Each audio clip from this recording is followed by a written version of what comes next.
नमस्कार, news room live देख रहे हैं आप और मैं आपके साथ हूं चंदा यादव। बुलेटिन की शुरुआत करेंगे। राजस्थान के सीतापुर में देश का number 1 BRB BRC jewellery show एमराज का आयोजन होने जा रहा है। इस शो की theme your stone your story रखी गई है। यह शो सीतापुरा के नोवोटोल जयपुर कन्वेंशन सेंटर में 22 से 25 दिसंबर 2023 को आयोजित होगा। बताया चले जेजेएस दिसंबर शो विश्व भर में अपनी खास पहचान बना चुका है, जिसमें शीर्ष ज्वेलर कारोबारी अपनी नई डिजाइन और बेहतरीन कारीगरी को प्रदर्शित करती है।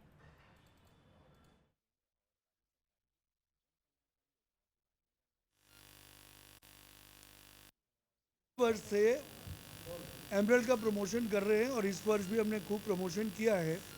और जैसा हमें जानकारी है कि इसकी वजह से एमरल्ड की सेल बढ़ी है और व्यापारी भी खुश हैं और कंज्यूमर को भी ये मालूम पड़ता है कि एमरल्ड क्या है।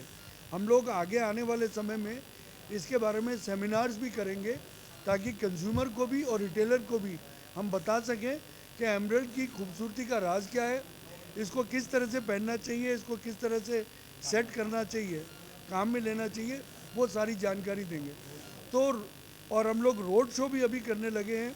हमने 3 हैदराबाद, बेंगलोर और अमृतसर में हमने इस बार रोड शो भी किए।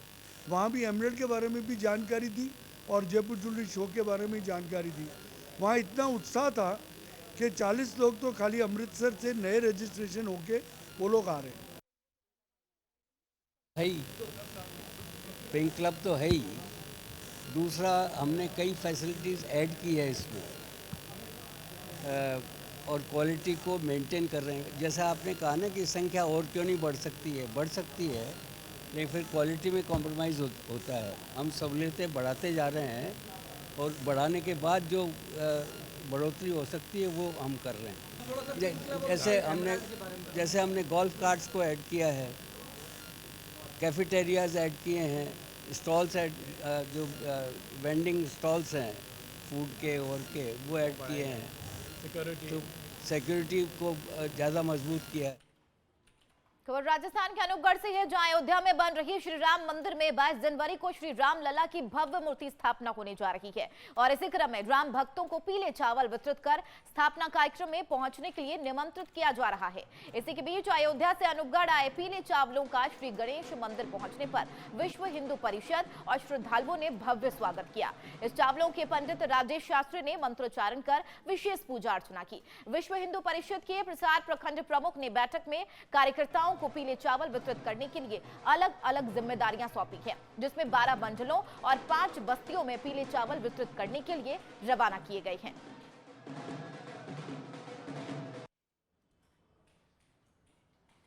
खबर राजस्थान के झुंझुनू से है, जहां जिले के सूरजगढ़ थाना इलाके के उरीका गांव में एक युवक को जान से मारने के आदोमार से फरार चल रहे 2 आरोपी आज शुक्रवार को पुलिस के हत्थे चढ़ गए। बताया चले पुलिस ने मामले में फरार चल रहे उरीका गांव निवासी प्रमोद राजपूत और रोहित राजपूत को गिरफ्तार कर लिया है, यानी कि आज शनिवार को यह गिरफ्तारी की गई है। और साथ ही झुंझुनू एसपी देवेंद्र बिश्नोई के निर्देश और एएसपी गिरधारी लाल शर्मा, डीएसपी शिवरतन गोदारा के निकट सुपरविजन में सूरजगढ़ थाना अधिकारी बजनाराम के नेतृत्व में गठित टीम ने उरीका गांव में 2 माह पूर्व हुई फायरिंग पर हत्या के मामले में फरार चल रही गांव के प्रमोद और रोहित दबिश देकर गिरफ्तार किए गए हैं। थानाधिकारी बजनाराम ने बताया कि 14 अक्टूबर को उरीका के सोमवीर राजपूत ने थाने में मुकदमा दर्ज करवाते हुए बताया कि वह कालू नायक की दुकान के बाहर था।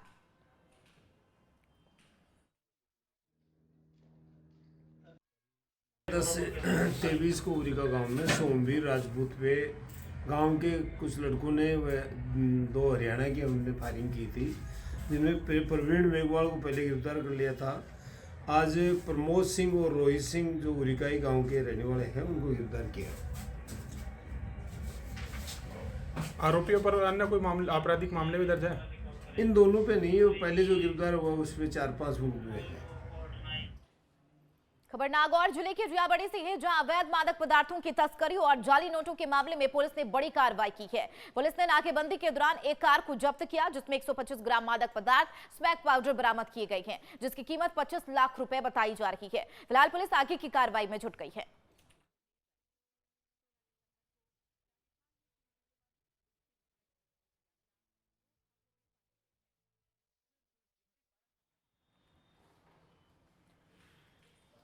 खबर अनूपगढ़ से है, जहां भंवरलाल शर्मा के मुख्यमंत्री बनने पर विप्र समाज के लोगों ने जश्न मनाया है। लोगों ने खूब आतिशबाजी की और एक दूसरे को मिठाइयां खिलाई है। इस अवसर पर विप्र समाज के वरिष्ठ पत्रकार भगवान राम सारस्वत, बंशीलाल सारस्वत, बांडा कॉलोनी के सरपंच भागीरथ शर्मा मौजूद रहे और सभी ने भंवरलाल शर्मा को शुभकामनाएं दी।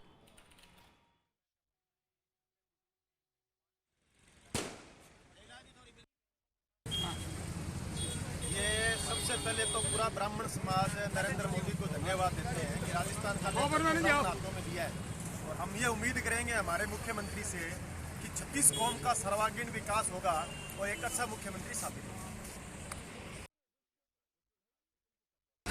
एक साधारण कार्यकर्ता को मुख्यमंत्री पद की शपथ दिलाए जाने पर अनूपगढ़ का समस्त ब्राह्मण समाज एवं समस्त सामान्य वर्ग समाज और भारतीय जनता पार्टी के समस्त कार्यकर्ता प्रसन्नता जाहिर करते हुए और आज ये खुशी जाहिर की है कि हमने भंवरलाल जी शर्मा मुख्यमंत्री बना के राजस्थान का मोदी जी का आभार ज्ञापित कर रहे हैं। नरेंद्र मोदी है तो उधर अलवर जिले के थानागाजी थाना क्षेत्र के गांव कालाखोरा में 1 बीघा जमीन को लेकर 2 पक्षों में विवाद हो गया और विवाद इतना बढ़ गया कि बात मारपीट तक पहुंच गई। खूब लाठी डंडे भी चले। इस विवाद में 3 लोग बुरे तरीके से घायल हो गए।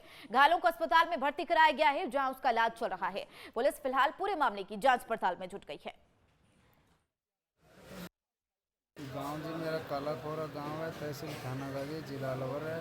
मामला ये है कि मेरे कोई ज़मीन का मैटर था। ज़मीन के अंदर कोई तारबंदी खंबी थी, जो तारबंदी गाय भेड़ बकरों के लिए और क्या है कि गेहूँ बो रखे थे, उनके लिए कोई नुकसान का काम था, तारबंदी कर रहे थे। तो तारबंदी हमारे मेरे पिताजी और छोटा वाला भाई, तो उनमें तारबंदी करते ही अचानक हमारे परिवार वाले ने हमारे पिताजी के ऊपर हमला किया और पिताजी के ऊपर यानी कि काड़ा, बरसी और लाठियाँ चलाई और पिताजी के सिर फाड़ दिया। पिताजी को बुरी तरह से घायल कर दिया और हमारे दोनों भाइयों को भी अच्छी मारपीट किया, घायल कर दिया। हमारे भी टाके वगैरह लगे हुए हैं। और क्या है कि सर 3 साल से हमारे को परेशान कर रखे थे।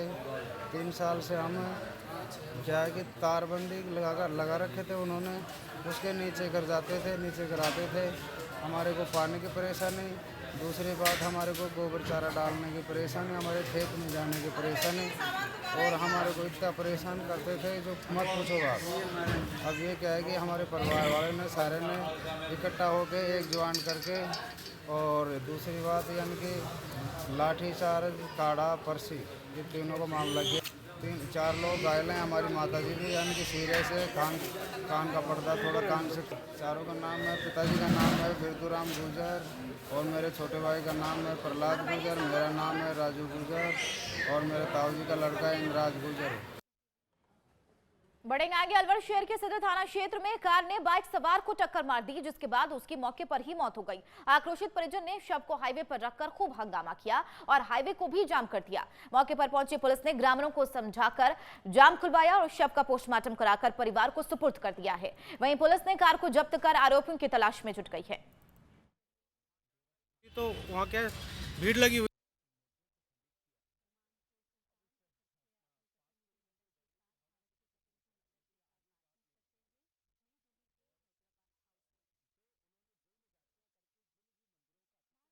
मेरे पास फ़ोन आया था मेरे सरपंच साहब के गिरिराज बाबा का। वो कह रहे थे कि भाई बुर्जा बाईपास पे जाम लगा हुआ है और खुर्शीद नाम का हमारा जो भाई है वो क्या है जेएमसी फैक्ट्री में जाता है सुबह के टाइम। तो एक स्विफ्ट डिजायर कार ने, जैसा मैं मौके पर पहुंचा और वहां जानकारी मिली तो वहां क्या भीड़ लगी हुई थी, रोड भी जाम था। एक तो थोड़ा एम्बुलेंस भी लेट आई थी और पुलिस भी थोड़ा लेट आई थी। तो लोग बाग, अब देखो अपना आदमी जो खोता है उसको दर्द तो होता ही है, सीधी सी बात है। तो गए वहाँ जाकर समझाया, एम्बुलेंस भी आ गई। एम्बुलेंस में उनको, मृतक को जो है हम यहाँ पर लेके आए हैं सरकारी हॉस्पिटल में। इनके 2 छोटे छोटे बच्चे हैं और जो स्विफ्ट डिजायर गाड़ी थी उसने पीछे से टक्कर मारी है, जैसा कि जानकारी लोग बागों ने। खबर राजस्थान के ब्यावर से है, जहां जय क्लिनिक चिकित्सालय में मासूम बच्ची की मौत का मामला सामने आया है। बच्ची की मौत इलाज के दौरान हो गई। जानकारी के मुताबिक बच्ची दिवाली पर पटाखे जलाते वक्त झुलस गई थी, जिसे इलाज के लिए अस्पताल में भर्ती कराया गया था। लंबे समय तक अस्पताल में भर्ती रहने के बाद डॉक्टर ने बच्ची को डिस्चार्ज कर दिया, लेकिन घर ले जाते ही बच्ची की हालत बिगड़ गई, जहां उसकी मौत हो गई। वहीं परिजनों ने डॉक्टरों पर इलाज में लापरवाही बरतने का आरोप लगाया है। आक्रोशित परिजनों ने डॉक्टर के खिलाफ रोष जताते हुए कार्रवाई की मांग की है। वहीं अब पुलिस पूरे मामले की जांच पड़ताल में जुट गई है। सर घटना तो क्या, ये 13 नवंबर को फुलझड़ी से खेल रही थी, ये उठा कर जल गई, तो इसको यहाँ से अजमेर लेकर गए। अजमेर इसका इलाज हुआ एक दिन, फिर अजमेर वालों ने बोला देखो अगर आपको बैठता है तो ठीक है। फिर हम उसको उठा कर जयपुर लेकर गए हैं दुर्लभ जी में। दुर्लभ जी में ये 7 दिन रह के आई है। तो यहाँ के जब वो है अपने आनंद जी, उन्होंने बोला कि मैं आ रहा हूँ, गाड़ी भी हमने भिजवाई उनके लिए। उन्होंने इसको आके चेक करा तो बच्ची बिल्कुल एक्यूरेट है, कोई दिक्कत नहीं है। और बच्ची में कोई दिक्कत आ जाती है उसके गारंटेड मैं बैठा हूँ, आप इसको ब्यावर लेकर चलो जैकलिन में। 18 तारीख को वहाँ से लेकर आए हैं। 18 तारीख को फिर ये बच्ची यहाँ पे एडमिट हुई है, जब से इसका इलाज यानी कि चल ही रहा है। उसके बाद में ये बच्ची बिल्कुल हमसे वीडियो कॉलिंग पर रोज़ बात करती थी, लेकिन 11 तारीख को इसकी जो वो हुई है पट्टी जो करी है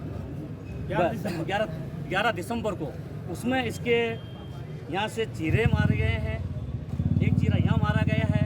और जो वो कौन है, विनोद कौन, प्रजापति ने इसके साथ बर्बरता की है, इसके बाल पकड़ के उठाए हैं। आप नहीं मानो, वीडियो फुटेज देखो, इसके फिर बच्ची का चांटा मारा है और इसकी वो जो होती पट्टी, उसको यूँ पकड़ के यूँ खींचा गया इसका। ये 13 नवंबर को मेरी पोती कनक पंडित वो जल गई थी और इसको ब्यावर के अमृतपुर हॉस्पिटल में भर्ती कराया था। अमृतपुर से फिर इसको रेफर कर दिया अजमेर के लिए, जेलन ले गए हम। जेलन में फिर दूसरे दिन वहाँ से 14 नवंबर को जयपुर ले गए, दुर्लभ जी भर्ती कराया। वहाँ इसका चला इलाज 5-7 दिन। फिर वहाँ से छुट्टी दिलवा के आनंद भाई है हमारे छपरी बंद, वो लेकर आए कि मैं ये इलाज तो अपने ब्यावर में हो जाएगा। मैंने डॉक्टरों से बात कर लिए, डॉक्टर ने यही कर दिए कि हम गारंटी से उसको ठीक कर देंगे, ठीक है सब। जबकि बच्ची इतनी जली नहीं थी, ऊपर की चमड़ी जली थी, इतने घाव नहीं थे उसके जो ये मरी। अब यहाँ का जो स्टाफ है, हम फिर यहाँ लेकर आ गए, इस बच्ची को यहाँ भर्ती कराया। और ये बच्ची खाना भी खा रही थी, दलिया भी खा रही थी, खिचड़ी भी खा रही थी, खाने पीने लग गई थी। उसके बाद में यहाँ 11 दिसंबर को जो पट्टी हुई तो इसके ब्लेड से चेहरा मारे गए, जो ऑपरेशन थिएटर में ब्लेड काम में ली जाती है, उससे इस बच्ची के बर्बरता तरी से इसके चीरे मारे गए और उसका शरीर से जो सारा ब्लड निकल गया, उसके बाद ही मर गई। देखिए ऐसा है, जैसी सूचनाएं मिली है, जैसा हमने हॉस्पिटल प्रबंधन और जो लड़की के माँ बाप और उसके जो पक्षकार हैं उनसे बात की, उसमें उन्होंने ये आरोप लगाया हॉस्पिटल के ऊपर की जो बच्ची है उसका जो करीब 1 महीने पहले उसके फटाकों से उसका शरीर का कुछ हिस्सा जल गया था। तो उसके इलाज के दौरान ये आरोप लगाया जा रहा है कि वो उन्होंने साफ़ सफाई से या जो हाइजीनिक तरीके से इलाज नहीं किया और उसके साथ जो ट्रीटमेंट के दौरान अभद्रता की। इस तरह की इन्होंने कुछ फुटेज का बताया भी है कि हमारे पास ऐसे फुटेज। इस संबंध में इन्होंने अपनी तरफ से यहाँ के जो स्थानीय थाना अधिकारी हैं उसको अपनी प्रार्थना पत्र प्रस्तुत किया है। और जो वर्तमान रूल्स है राजस्थान सरकार के, वो ऐसा है कि अगर थाना अधिकारी को जब रिपोर्टिंग करते हैं तो वो जो भी उस स्थानीय CMHO हो उसको वो इस संबंध में अपनी रिपोर्ट प्रेषित करेंगे। स्थानीय CMHO एक डॉक्टर्स की टीम गठित करता है और उसकी जांच आ जाने के बाद ही उस डॉक्टर के संबंधी जो भी इसमें दोषी है उसके खिलाफ FIR दर्ज होती है। तो अभी मामला जांच में है और जैसे ही उसकी जांच आ जाती है और अगर उसमें कोई भी दोषी पाया जाता है तो उन डॉक्टर्स के खिलाफ FIR दर्ज होती है। मेरी हमारे हॉस्पिटल में भर्ती 18 तारीख को भर्ती हुई थी। ये दुर्लभ जी से यहाँ पर लेके आई गई थी। ये 65% बंद थी और हमने तहत मेडिकल प्रोटोकॉल इसका इलाज किया। और जब ये हमारे यहाँ पर हमने इसको 12 तारीख को यहाँ से डिस्चार्ज कर दिया था।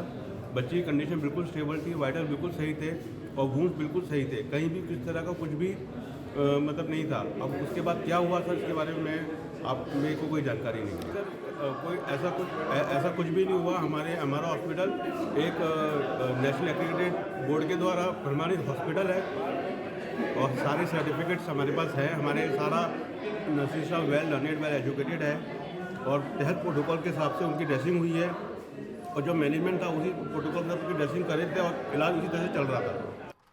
उधर बारां जिले के पार्वती नदी में अवैध बजरी खनन का सिलसिला थमने का नाम नहीं ले रहा है। पार्वती नदी के कई मुहानों पर आज भी बड़ी तादाद में अवैध रूप से बजरी निकाली जा रही है।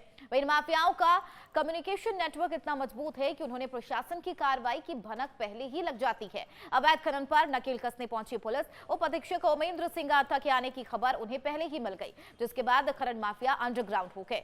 वहीं पुलिस ने कुछ ट्रैक्टर ट्रॉली को जब्त कर लिया है और इसकी सूचना माइनिंग विभाग को दे दी गई है।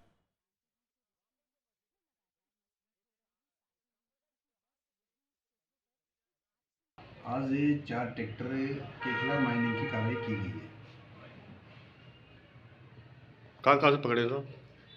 ये रोड पे लेके जा रहे थे, अवैध खनन करते हैं नदी के यहाँ से जो बजरी वगैरह निकाल के लेके जा रहे थे, जिनको पकड़ा। खबर राजस्थान के बानसूर से है, जहां बानसूर के गांव रामपुर के पास जंगल में सनात बाबा मंदिर के पास टाइगर की चहलकदमी को कैमरे में कैद किया गया। ताल वृक्ष रेंज में सारस्का क्षेत्र से लगते हुए क्षेत्र के जंगल में एक कार के सामने अचानक टाइगर आ गया। जानकारी के मुताबिक कुछ युवक शादी समारोह से लौटकर अपने साथी को नागसूर छोड़ने गए थे। इस दौरान वापस आते समय वन विभाग की चौकी के पास टाइगर बीच रास्ते में ही आ गया। हालांकि कुछ दूर चलने के बाद टाइगर झाड़ियों के अंदर घुसकर जंगल में चला गया। इस दौरान यह दृश्य कार सवार लोगों ने अपने कैमरे में कैद कर लिया।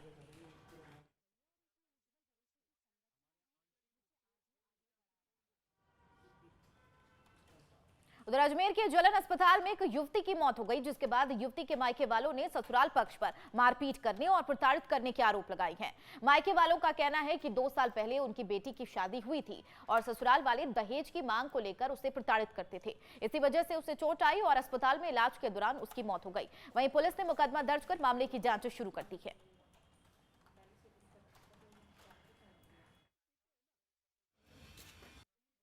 दो साल पहले की थी हमने शादी गांव नदी सराधना नदी फर्स्ट में। उसके 6 महीने बाद में उसने दहेज के लिए वो मांग करने लगे, मारपीट करने लगे लड़की के साथ। उसने 4 या 5 दिन तक मारपीट 4-5 बार मारपीट की थी। हमने समझो कि उसको छोड़ दिया था कि वह सुधर जाएंगे। फिर हमने हमारी घरवाली ने भी उनको वो समझाया 6 महीने तक, तो उनकी भी डेड होगी। उनको समझो उनकी परेशानी की वजह से वो भी डेड होगी उनकी। तो उन्होंने फिर क्या किया, फिर वो भाई दिन मारते थे। फिर हमारी बेटी की वो क्या 5 तारीख को दिन बहुत ज़बरदस्त के साथ मारपीट की 5 तारीख को। तो फिर मैं गया था लेने, किसी दूसरे के फ़ोन से मोबाइल से मेरे पास फ़ोन किया था उसने। तो फिर मैं गया था तो वो क्या बेहोशी की हालत में पड़ी थी वहाँ पे। तो फिर मैंने उठा के उसको पानी पिलाया, पानी की छिड़काव दिया, तो इसको उठाया था मैंने। फिर वो उसमें आई थी तो इनके सासू और ससुर ने फिर उन्होंने आके उसके पति ने आके फिर मेरे साथ भी मारपीट करती बहुत ज़ोरदार। और ये बेहोशी की हालत में पड़ी थी, इसके साथ मारपीट की, साइड में कोल में लगी हुई थी उसकी। तो उस दिन से पेट दुख रहा था। मैंने फिर क्या किया, वहाँ से लेके थाने में गया। वहाँ लेके तो थाने में उसने मेरे साथ ऐसी माता थी नहीं मेरे साथ, क्या बोलती कि मम्मी पापा कौन है, तो मैं क्या मैं पापा हूँ। तो उन्होंने बोला भाई क्या करना चाहते हो, लड़की को पूछा भाई क्या करना चाहती है। तो लड़की भी बोली मैं पापा के साथ जाना चाहती हूँ। तो पापा के साथ जाने चाहती, पापा के साथ सबूत कर दो। थाने से मेरे साथ सबूत कर दिया। फिर मैंने वहाँ से उसी दिन लेके यहाँ सेटेलाइट में गया। सेटेलाइट के अंदर वो 2 दिन रही थी भर्ती। तो फिर उनके थोड़े बहुत फ़र्क पड़ा तो वो कहे घर ले जाओ, तो घर लेके गया। तो फिर एक दिन श्रीनगर भर्ती रखी उसको गाँव में। उधर अजमेर में चोरों को कानून का कोई खौफ नहीं रह गया है। यहाँ पारसनाथ कॉलोनी में एक मंदिर से चोरों ने चांदी का कटोरा चोरी कर लिया। मंदिर के पुजारी ने बताया कि एक व्यक्ति दर्शन करने के बाद 200 ग्राम चांदी के लोटे पर हाथ साफ कर देता है। चोरी की यह घटना मंदिर में लगे सीसीटीवी कैमरे में कैद हो गई। वहीं पुलिस सीसीटीवी फुटेज खंगालकर आरोपी की तलाश में जुट गई है।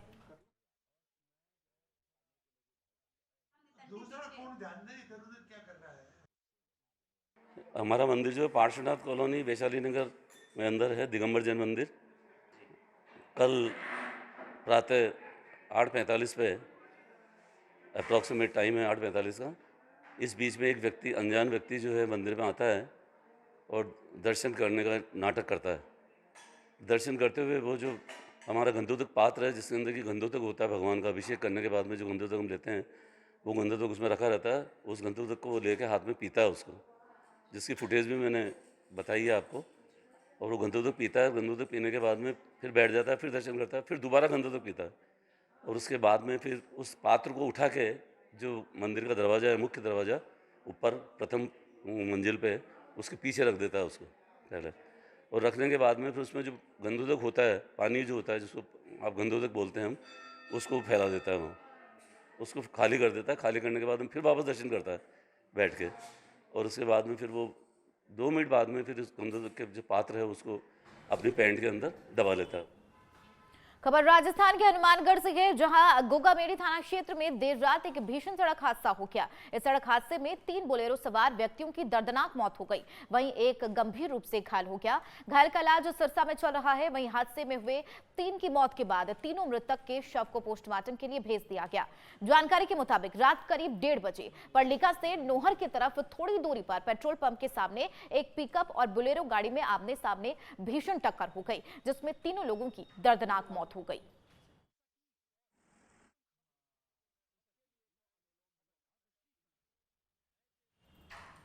खबर राजस्थान के भरतपुर से है, जहां लोहागढ़ स्टेडियम स्थित शहीद स्मारक पर विजय दिवस मनाया गया। शहीद दिवस की 53वीं वर्षगांठ पर शहीदों को श्रद्धांजलि स्वरूप पुष्प चक्र अर्पित किए गए। बताया चले विजय दिवस 16 दिसंबर को 1971 के युद्ध में पाकिस्तान पर भारत की जीत के चलते मनाया जाता है, जिसमें भारतीय सेना ने दुश्मन के 93,000 सैनिकों को आत्मसमर्पण करने के लिए मजबूर कर दिया था।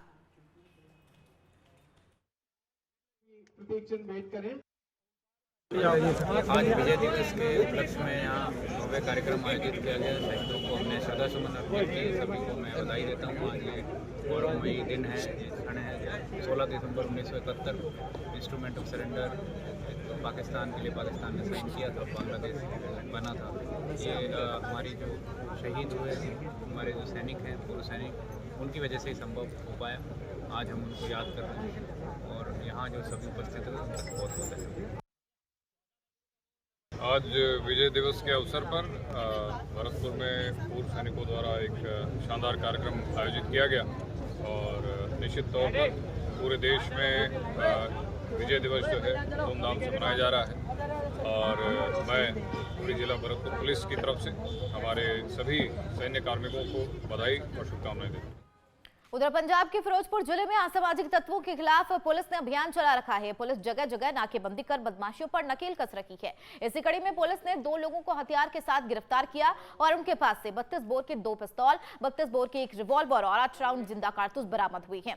पुलिस मामला दर्ज कर आगे की कार्रवाई में जुट गई है।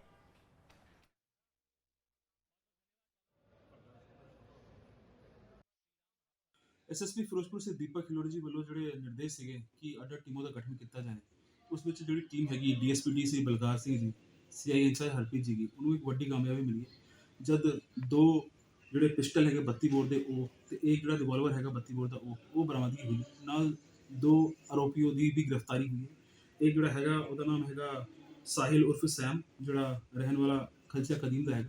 ਜਿਹੜਾ ਦੂਜਾ ਹੈ ਉਹ ਹੈਗਾ ਡੇਵਿਡ ਭੱਟੀ, ਇਹ ਅੰਮ੍ਰਿਤਸਰ ਸਾਹਿਬ ਦਾ ਰਹਿਣ ਵਾਲਾ ਹੈਗਾ। ਜਿਹੜਾ ਸਾਹਿਲ ਉਰਫ ਸੈਮ ਹੈ ਉਸ 'ਤੇ 1 ਪਰਚਾ ਦਰਜ ਹੈ। ਜਿਹੜਾ ਡੇਵਿਡ ਭੱਟੀ ਹੈ ਉਸ 'ਤੇ ਪਹਿਲੇ ਵੀ 3 ਪਰਚੇ ਦਰਜ ਹੈਗੇ। ਅਤੇ ਇਹ ਜਿਹੜੀ ਟੀਮ ਸੀਗੀ ਪੂਰੀ ਸੀਆਈ ਦੀ ਟੀਮ, ਜਿਵੇਂ ਗੁਰਮੀਤ, ਜਸਪਾਲ, ਗੁਰਜੰਟ ਔਰ ਸਿਮਰਨ, ਰਣਜੀਤ, ਗੁਰਦੇਵ ਜੀ, ਇਹ ਸਾਰੇ ਨੇ ਬੜਾ ਚੰਗਾ ਕੰਮ ਕੀਤਾ। ਤਾਂ ਅਸੀਂ ਇਹਦੇ ਹੌਸਲਾ ਅਫਜ਼ਾਈ ਲਈ ਡੀਐਸਪੀ ਜੀ ਸਾਹਿਬ ਸਰਟੀਫਿਕੇਟ ਵੀ ਲਿਖਾਂਗੇ। ਅਤੇ ਹੁਣ ਅਸੀਂ ਇਹ ਤਫਤੀਸ਼ ਕਰ ਰਹੇ ਹਾਂ ਕਿ ਕਿੱਥੋਂ ਵੈਪਨ ਲੈ ਕੇ ਆਇਆ ਸੀ, कितों किनों बेचने जा रहे हैं।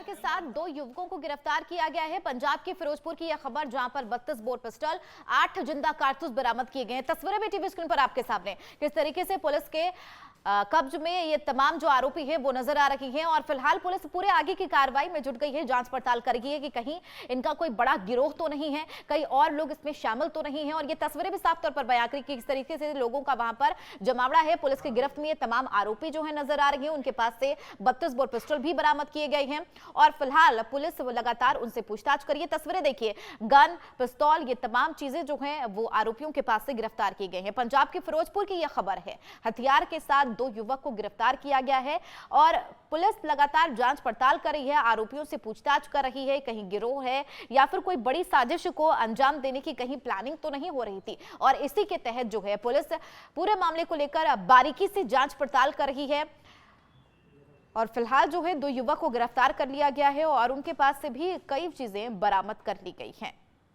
अब आगे की भी कार्रवाई की जाएगी।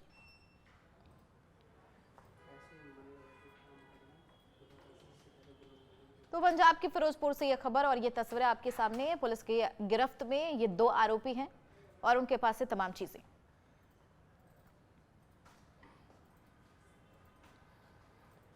भजनलाल शर्मा के सीएम पद की शपथ लेने के बाद सरकार एक्शन मोड में आ चुकी है।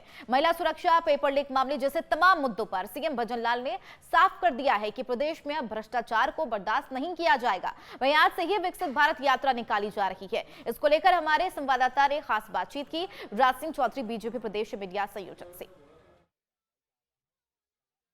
इस समय हम प्रदेश भाजपा कार्यालय में खड़े हैं। आपको बता दें कि कल रात 9 बजे नए निर्वाचित मुख्यमंत्री भजनलाल शर्मा एकदम से एक्शन मोड में नजर आए। उन्होंने रात को एक प्रेस वार्ता रखी और विभिन्न मुद्दों पर उन्होंने बात करी। उन्हीं मुद्दों पर और ज़्यादा जानकारी के लिए हमारे साथ भाजपा प्रदेश कार्यालय से युवा कर्मठ कार्यकर्ता हमारे साथ मौजूद हैं। भाई साहब, कल एकदम से एक्शन मोड में सीएम साहब नज़र आए हैं। कल ही शपथ ग्रहण हुआ है और कल ही कई महत्वपूर्ण निर्णय उन्होंने लिए हैं, जैसे महिला सुरक्षा को लेकर हो या फिर जो पेपर लीक माफिया है उसे लेकर हो, शिक्षा को लेकर हो। क्या कहना चाहेंगे? बिल्कुल, जिस प्रकार हमने कहा था, हमारे मैनिफेस्टो में कहा था कि पेपर लीक, जिन लोगों ने पेपर लीक किया उनके खिलाफ हम SIT गठन करेंगे और उसकी योजना कल से स्टार्ट हो चुकी है। हमारा दूसरा उसमें पॉइंट था कि अंत्योदय, अंतिम व्यक्ति में जो बैठा हुआ व्यक्ति, उसको भी सरकार की योजनाओं का लाभ मिलना चाहिए। उसके लिए हमने मॉनिटरिंग की टीम बना दी है और वो पूरी इस व्यक्ति की इस चीज़ की मॉनिटरिंग करेगी कि किस प्रकार मोदी सरकार की जो योजना है अंतिम व्यक्ति तक जो बैठा हुआ व्यक्ति है उसको मिलनी चाहिए। तीसरी चीज़ हमने महिला सुरक्षा के लिए कहा, तो उससे कोई भी कॉम्प्रोमाइज़ नहीं होगा। चौथी यदि भ्रष्टाचार की बात करें तो हमने कहा कि भ्रष्टाचार पर हमारी 0 टॉलरेंस नीति है और जो लोग भ्रष्ट व्यक्ति है उनको बिल्कुल भजनलाल जी की सरकार उनको बिल्कुल उखाड़ फेंकने का कार्य करेगी। भाई साहब, एक आज यानी 16 तारीख से विकसित भारत यात्रा की भी शुरुआत होने जा रही है। उसके बारे में भी भजनलाल जी ने कल बात करी थी, उसके बारे में थोड़ा विस्तृत जानकारी। बिल्कुल, विकसित भारत यात्रा पूरे देश में निकल रही है। उसी प्रकार राजस्थान की जो विकसित भारत यात्रा की शुरुआत आज हरियाणा कॉलेज कैंपस से वहाँ से रवाना होगी। विकसित यात्रा का ये लक्ष्य रहेगा कि किस प्रकार नरेंद्र मोदी सरकार की जो योजनाएं हैं अंतिम व्यक्ति तक बैठा हुआ, अंतिम पायदान पे जो व्यक्ति बैठा हुआ उसको भी उस योजना का लाभ मिलना चाहिए। उसकी किस प्रकार मॉनिटरिंग करके और किस व्यक्ति को, कौन सा व्यक्ति किस योजना का पात्र है, उसको उसका लाभ मिलेगा।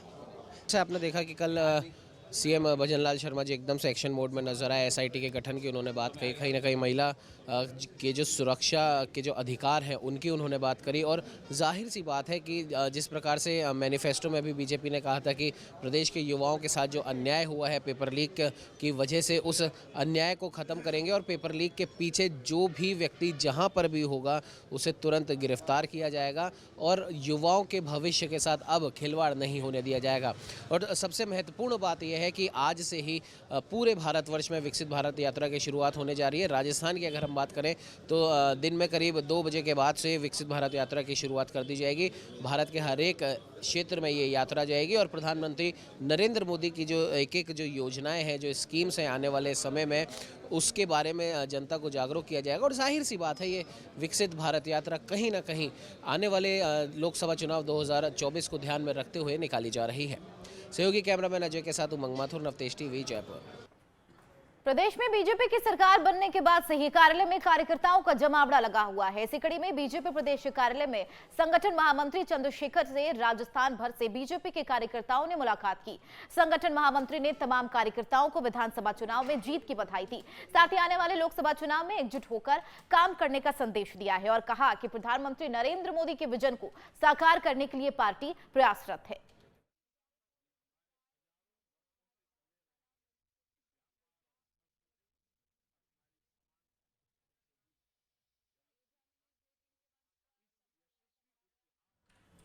चलिए, फिलहाल के लिए न्यूज रूम लाइव की खबरों में मेरे साथ इतना ही। बने रहिए नवतेज टीवी के साथ। नमस्कार।